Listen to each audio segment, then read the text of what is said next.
Yeah. So I'll just have a few questions. It will just take 10 to 12 minutes. Okay.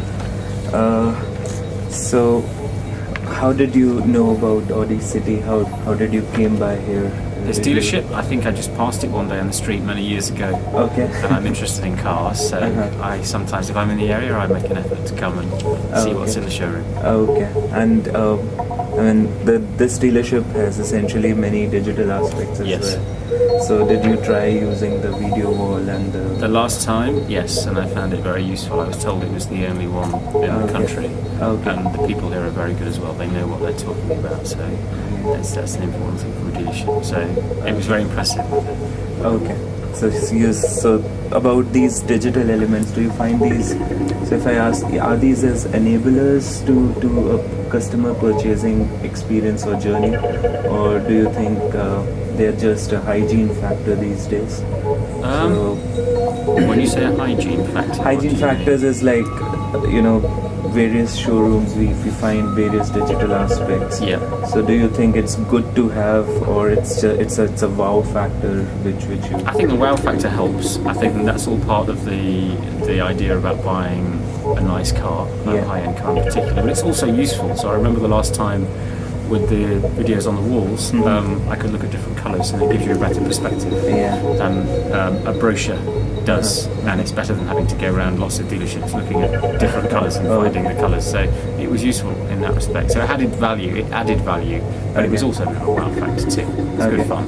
Now coming back to the journey, as in how did you start looking for the cars? I mean, you must have some car in mind when you start, buying a car Yeah. or deciding to buy a car. So how do you start looking at a particular car, say?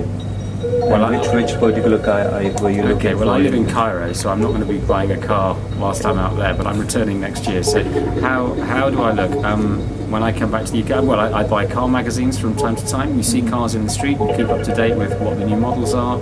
You have your own idea as to what kind of a car you'll be needing, and you just, you notice things, I guess. As I say, cars on the street and new models in magazines and stuff, and at least that's where I began my journey. Good to know that, As it because and these are all hard paper magazines, or do you go for online magazines? Well, I as think the internet these days is a great place just to sit down. If you've got an hour spare at home, you go on the internet and you can find everything you need at your fingertips, really. So that's really good. Which, if I might just ask, which car do you have back in Cairo?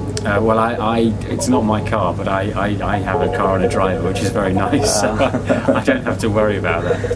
Okay, that's great. So it's the car that's given to me. I don't get a choice in it, but I don't care. As long as I'm driven around, that's fine. Okay, and if I may ask, if you suppose buy a car for yourself or your family, Yeah.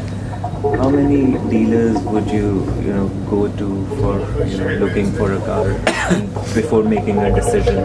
So if you're looking for even for competitors as well, so looking for Audi, BMW, Mercedes, Jaguar, and various others, how many dealers would you typically go and see before making a purchase decision? Well, I think in terms of seeing, if you have your short list of cars, the specific cars that you want, then you only need to go to one dealer of each to look at the car. But once you've decided on the car, then I think in a sense it depends. If you're price conscious, then you'll go to a number of dealers. But if you want service and to establish a relationship with a dealer, then in a sense you're less price conscious, and you find the dealer that gives you good service that you can trust. So once you've found that, then so it might be the first visit on the first, it might be here, for example, when I return to live in London. Maybe I'll come here and they seem to know what they're talking about here, and they give time to you. So if they weren't trying to sell me something with a £5,000 premium or something, then I might well buy from here, because I think I'd get good service. But so I wouldn't shop around too much. I think the service is more important. But I think it depends on what kind of a car you're buying. If it's lower, if you're price conscious, you'll shop around more. Okay. That's fair enough. And how decisive is the proximity of a particular dealer or showroom in the buying behavior? Will you, because you said you were just walking around, went here a few years ago, came back here, so if you have to buy a car per se, you'll probably buy it from here, or will you go to some other dealer? I'm not really too sure. I mean, I think you want proximity if you're anticipating problems and needing them on a regular basis. But if you're not, then it wouldn't be such a factor. So for me, proximity would be less important than quality. If I thought I'd get good quality service 100 miles away, I'd probably opt for that rather than a local dealership where service was perhaps less good. And what is that one particular aspect which you like about this particular dealership? Well, I've only been a few times, but they know what they're talking about. They give time to you. So, for example, the last time when I was looking at the stuff on the wall, I had someone there with me, spending half an hour, and I told her I didn't want to buy there and then, and that I lived abroad, but that didn't matter. So the fact they give their time and you can trust them as well. They're not trying to sell you something. Yeah. It's whenever they appear to be trying to sell you something that I don't like. You know. So here they're they're not pushy. Yeah. Someone set the alarm off. What's going on there? Maybe the alarm. So- Yeah. Video is ruined. Yeah. No, it's all I right, won't it's all become right. famous after all. Goodness. It will give an feeling of being in the showroom. That's at true. least. Yes. Just to prove the fact you've not staged this. I'm not one of your friends in a flat. Okay, fair enough. Okay, and so if I say from your experience, and I have one question which you already answered, which was about whether this showroom is more about a brand/experience kind of a thing, or is it more of a dealership focused on sale kind of a thing? So you say that it's a former one, right? Yes, this is the Okay. brand type of dealership, definitely. Okay, and this particular showroom, if you buy a car from here, it does not provide an after sales service.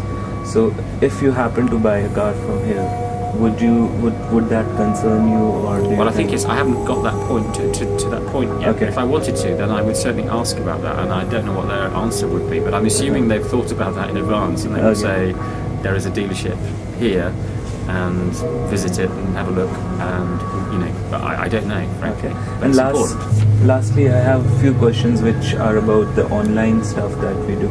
So how often do you visit online and check websites and buy things online? And You what mean kind? No, not the cars? cars. Anything. I mean, what kind of items do you I buy normally? quite a lot online. Amazon Okay. I use a lot, Uh-huh. and even if I were living in the UK, I would use Amazon a lot.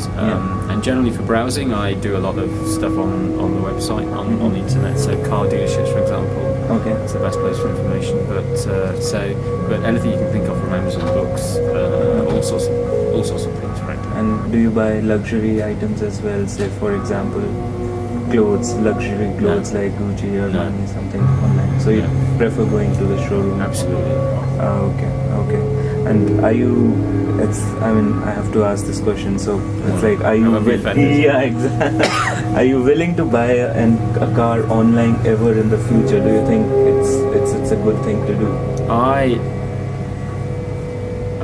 It depends what car it was. If it was a very cheap car, and I didn't think I was taking much of a risk, then maybe. But if it was a higher end car, then no, I think I would want to buy from an individual, see that look them in the eye, and because I think you need to trust someone as well. A Yeah. lot can go wrong if you're just buying blind in a way. I think on the internet with an expensive purchase.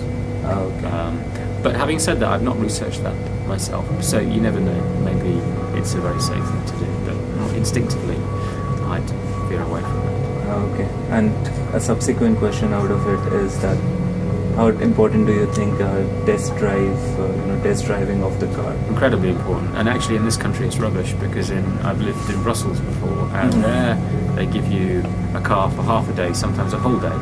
They take your driving license and take your details, so you can't disappear with it, but you can properly test drive it, and they don't accompany you, which is really good, which is sensible when you're buying an expensive car. But in this country, the practice is more to go out for 20 minutes, and if you want it for longer, then they think you're crazy. So I think that I don't know whether that's relevant to your project, but if you can, focus on that Yeah. and advise Audi and all the other dealers to give people cars for a longer period of time.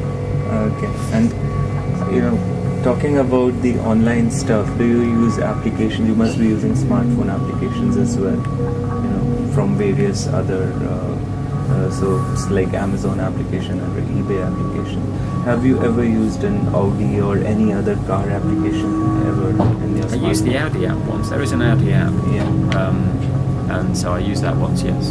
Okay, and how frequently do you use that? No, you had to point it at some brochure and then Yeah, you'd get it's- more information, and I didn't like it. It was cumbersome. I just Okay. thought, why can't they design an app with everything there? Yeah. You just go in, you download it, and then wherever you are, you can look at it. But it was a bit more complicated than that, so didn't like that. You weren't responsible for designing the Audi app, were you? No, Not No, at all. good. We are MBA students. Oh, hey, listen, Technical people must have done very it. bright people. So Okay, and have you used the online configurator which is there on the website? on the Audi website, Yeah. I think I did. Yeah, And how many configurations did you do? blimey, Tentatively, and a number. maybe a couple, maybe Okay. a couple when I visited it, maybe more to see the colours and stuff. You just play around with it, and also it's useful to find out how much with all the options you might want the final prices. That's Okay, and you talked about the car magazine sites and the review sites, which you said were very important. What kind of websites do you go to get the customer reviews and everything? To be honest, I don't have a specific name. If I do a search, well, in terms of the magazines, I use magazines less now. Now that there are more reviews on the internet. Yeah. And what I would do is a search on the car with the word review, and then you'd get